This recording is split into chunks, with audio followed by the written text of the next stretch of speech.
Right, this is brilliant that you've got this far. Changing the subject is not something that you would necessarily have done in R12 even, but I'm going to go through it anyway.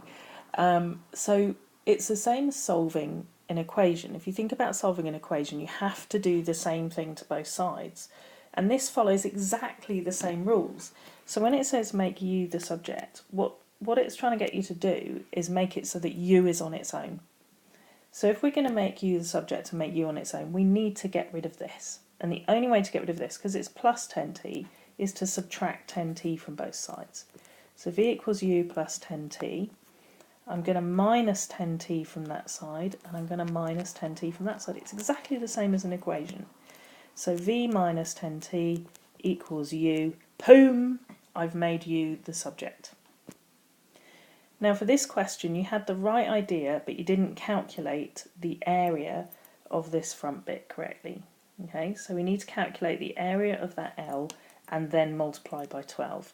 What you've done is you said 8 times 10, you've calculated that area, 8 by 10, and then you've multiplied by 12. So you've actually calculated that cuboid. So in order to find the area of the L shape, you need to split it into two rectangles. So you can either split it that way, so you've got one rectangle there and one there, or you can split it that way. It really doesn't matter which one you do. So I'm going to do that way. So that's going to be 10 by, and I need this length here. Now, if this length is 8 and this length is 5, you should be able to work out that length there. So you can work that out yourself. We know from the diagram that this length here is 5, and we know that that's 3. So I'd like you to finish that question yourself.